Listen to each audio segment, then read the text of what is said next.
నేను సీఎం కాకుండా మెగాస్టార్ చిరంజీవి గారు అడ్డుపట్టారని, లేకపోతే ఈరోజు నేను సీఎం అయ్యేవాడిని అని చెప్పేసి తన అక్కసును అంటే తన బాధని వెళ్ళగక్కారు బొత్స గారు. అసలు ఇంతకీ ఏం జరిగి ఉంటుంది ఆ సమయంలో, అది వివరించడానికి మనతో పాటు ఉన్నారు ప్రముఖ సీనియర్ జర్నలిస్ట్ డివిఎస్ గారు.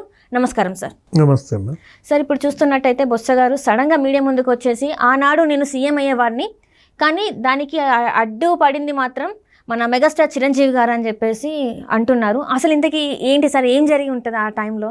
బొత్స సత్యనారాయణ గారి మాటల్లో సీఎం కావాలనే కాంక్ష, సీఎం కాలేకపోయాననే నిరాశ, వెరసి చిరంజీవి మీద అక్కసు. ఇప్పుడు మనకి మూడు భావాలు కనపడ్డాయి ఆయనలో ఈ మాటల్లో. అంటే ఏంటి, ముఖ్యమంత్రి కావడమే బొత్స సత్యనారాయణ జీవితాశయం లాగా కనపడుతుంది, అంటే ఒక పెద్ద డ్రీమ్ లాగా.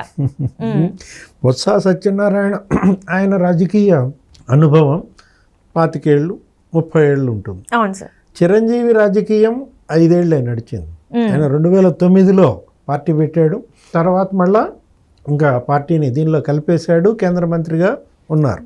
ఇక తర్వాత అది కూడా మా రాజకీయాల నుంచి వైదొలిగి మళ్ళా సినీ జీవితంలో ఉన్నారు. ఎవరు? చిరంజీవి. అప్పుడెప్పుడో జరిగిన దానికి ఇప్పుడు ఎందుకు ఈ అక్కసు?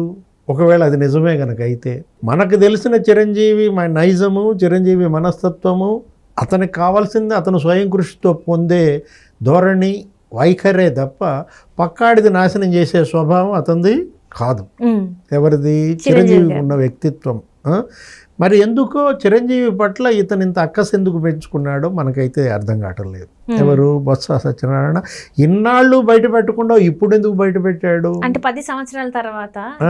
ఇప్పుడు బొత్స సత్యనారాయణ పార్లమెంటు సభ్యుడిగా ఉన్నాడు, అసెంబ్లీలో ఉన్నారు, రాష్ట్ర మంత్రిగా పనిచేశారు, అటు రాజశేఖర రెడ్డి క్యాబినెట్, రోసయ్య క్యాబినెట్, కిరణ్ క్యాబినెట్లో పనిచేశారు. బొత్స సత్యనారాయణ ఉత్తరాంధ్రలో ఇవాళ ఒక పెద్ద కింగ్ పిన్. ఏంటి ఇక అసలు ఉత్తరాంధ్రే బొత్సాంధ్ర, బొత్సాంధ్రే ఉత్తరాంధ్ర. మనం గతంలో కూడా అనుకున్నాం. ఏది ఒక 5-6 ఆయన కుటుంబ సభ్యులే టికెట్స్ ఇచ్చేసారు జగన్మోహన్ రెడ్డి గారు అని చెప్పేసి. తమ్ముడు బొత్స అప్పల్ నరసయ్య, లేకపోతే బొత్స అప్పల్ నాయుడు, లేకపోతే బొత్స ఝాన్సీ లక్ష్మి, మజ్జి శ్రీనివాసరావు, ఇంకో శ్రీనివాసరావు, వీళ్ళంతా కూడా బొత్స కోట అన్నమాట. అంటే ఏంటి, వీళ్ళకి ఏమైనా రాసి ఇచ్చేశారా? ఇప్పుడు వీళ్ళు ఆర్థికంగా బలపడ్డారు, రాజకీయాన్ని అడ్డం పెట్టుకుని బాగా వేల కోట్లకి పడగలెత్తారు, అనేక కంపెనీలు స్థాపించారు. ఒకప్పుడు వీళ్ళేంటి, ఇప్పుడు వీళ్ళేంటి అనేది ప్రజలు బేరీ చేసుకోరా? అవును సార్. ఇప్పుడు బొత్స సత్యనారాయణ అక్కడ చేసినటువంటి కబ్జాలు, అక్కడ చేసిన దందాలు ఆయనే చెప్పాడు. ఏంటి, మా కుటుంబం ఎన్నో సంవత్సరాల నుంచి లిక్కర్ సిండికేట్లో ఉందంటాడు. ఇప్పుడు కిరణ్ కుమార్ రెడ్డి ముఖ్యమంత్రిగా ఉన్నప్పుడు వీళ్ళిద్దరి మధ్య ఫైట్ నడిచింది.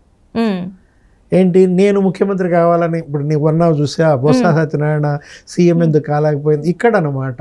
రాజశేఖర్ రెడ్డి దుర్మరణం తరువాత కాంగ్రెస్ పార్టీ కకావికలమైన పరిస్థితుల్లో జగన్మోహన్ రెడ్డి దాన్ని చింకి చేట చేస్తున్నాడు. ఈ సంతకాల సేకరణ ఇదంతా పెట్టేసేసి మా నాన్న ఆస్తి అది నాకే కావాలని అతను మంకుపట్టు పడితే సోనియా గాంధీ ససేమిరా అంది, నీకు కావాలంటే కేంద్ర మంత్రి ఇస్తాం కానీ నువ్వు ముందు రాజకీయ అనుభవం తెచ్చుకోమనో ఏదో చెప్పినట్టుంది. అతను వినకుండా, సహించకుండా, ఓర్పు పట్టకుండా వెళ్ళి పార్టీ పెట్టేసుకున్నాడు. రోసయ్య గారు ముఖ్యమంత్రి అయ్యారు. రోసయ్య గారిని కుదురుకోనీయకుండా ఎవరు చేశారు? కిరణ్ కుమార్ రెడ్డి కట్టెలు పెట్టాడు. ఆయన మీద ఏదో మొత్తానికి పంపిస్తూ ఈయనకి కేంద్రంలో ఉన్నటువంటి సాన్నిహిత్య సంబంధాలతో, తమిళనాడు రాజకీయంతో ఏదో మొత్తానికి రోసయ్య గారిని దించారు. అప్పుడు కిరణ్ ఎక్కారు. రోసయ్య గారిని దించడంలో కిరణ్ పాత్ర, బొత్స పాత్ర ఎంతెంతో ఉంటుంది. దాని మీద మనం మీడియాలో కూడా చూసాం. అప్పుడే బొత్స కావాలనుకున్నాడా? ఇప్పుడు చిరంజీవి ఎపిసోడ్ ఏంటి ఇందుట్లో? ఆయనది 3 ఏళ్లే పార్టీ, ప్రజారాజ్యం 3 సంవత్సరాలే ఉంది. 2009లో పెట్టారు, 18% ఓట్లు వచ్చాయి, 18 సీట్లు వచ్చాయి. ఇంకా తను పార్టీ నడపలేననే ఒక అధైర్యంతో ఏం చేశాడు? కాంగ్రెస్లో విలీనం చేశాడు. రాజశేఖర్ రెడ్డి బతికున్నప్పుడే దీన్ని కలపాలన్న ఇది నడిచింది. రాజశేఖర రెడ్డి కూడా మనకు తర్వాత తెలిసింది, చెప్పారు ఏంటి, చిరంజీవి పార్టీని విలీనం చేయడం కోసం సోనియాతో ఆయన మాట్లాడాడు. మొత్తానికి కాంగ్రెస్లో అది విలీనమైన తర్వాత ఆయనకి రాజ్యసభ ఇచ్చారు. ఎవరికి? చిరంజీవికి. కేంద్ర మంత్రిని చేశారు. కేంద్ర మంత్రిగా, రాజ్యసభ సభ్యుడిగా సోనియాకి ఆయన దగ్గర అవ్వటం ఆంధ్రప్రదేశ్ రాజకీయంలో ఇలాంటి మార్పు వచ్చిందని ఇప్పుడు చెప్తున్నాడు బొత్స. అంటే ఇప్పుడు సోనియా గాంధీకి బొత్స గారు ముఖ్యమంత్రి అవ్వద్దనే చిరంజీవి గారు అడ్డుకట్ట వేశారు. సో లేకపోతే ఎప్పుడు అయ్యేది అని చెప్పేసి తను మాట్లాడుతున్నారు. అంటే సోనియా గాంధీకి ఎందుకు చెప్తారు సార్? అంటే బొత్స సత్యనారాయణ ముఖ్యమంత్రి కాకుండా కిరణ్ కుమార్ రెడ్డి అడ్డుకున్నాడంటే నమ్మచ్చు. ఎందుకంటే కిరణ్ రాజకీయ నాయకుడు, వాళ్ళది రాజకీయ కుటుంబం. ఇలాంటి రాజకీయాల్లో వాళ్ళది అందవేసిన చెయ్యి. ఎలా తిమ్మిని బిమ్మిని చేస్తారు, బిమ్మిని తిమ్మి చేస్తారు. వాళ్ళకి కావాల్సిన పోస్ట్ కోసం వాళ్ళు ప్రయత్నాలు చేస్తారు. వాళ్ళది రాజకీయం. చిరంజీవికి రాజకీయాలు తెలియవు. ఆయన కళాకారుడు, ప్రజల ఆమోదం పొందిన కళాకారుడు. ఆ ఇమేజ్తో మెగాస్టార్గా ఎదిగాడు. ఎన్టీఆర్, ఏఎన్ఆర్కి ధీటుగా వచ్చాడు. అలాంటి చిరంజీవి ఇలాంటి రాజకీయం చేస్తాడంటే ఎవరు నమ్ముతారు? రాజకీయాలు తెలియనటువంటి వ్యక్తి నువ్వు కాకుండా అతను అడ్డం పడతాడా? అంటే కేవలం ఇదొక అపోహ. ఆ అపోహని ఇతను ఏదో అక్కసుగా మార్చుకున్నట్టుగా కనపడుతుంది. ఇప్పుడు కిరణ్ కుమార్ రెడ్డి టైంలో బొత్సాకి కిరణ్కి మధ్య ఫైట్ నడిచింది.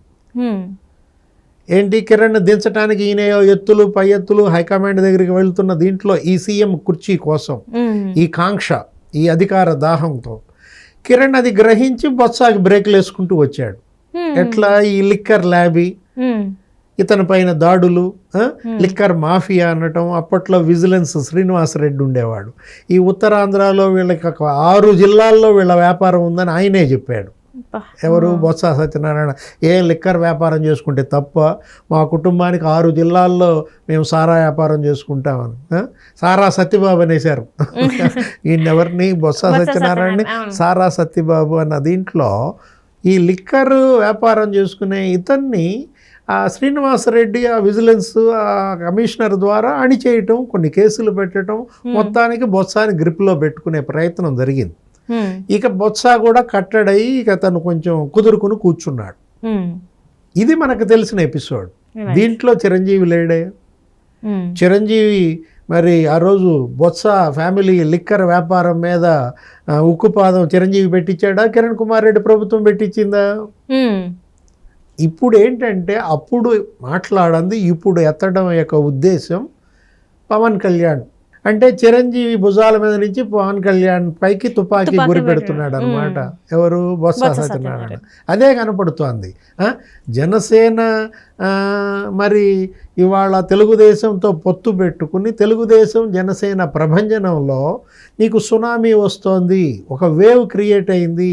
100 రోజుల ముందే వైసీపీ ఓడిపోతుందన్న దీంతో నైరాశ్యానికి లోనైనటువంటి బొత్స సత్యనారాయణ ఇలాంటి మాటల ద్వారా చిరంజీవి కుటుంబాన్నో, జనసేననో, పవన్ కళ్యాణ్ వాళ్ళ మొరాలిటీ దెబ్బతిద్దామో లేదా సానుభూతి పొందుదామో అనుకునే చూస్తే ప్రజలు అంత వెర్రోళ్ళేమీ కాదనమాట. Right sir. Right. Thank you so much sir.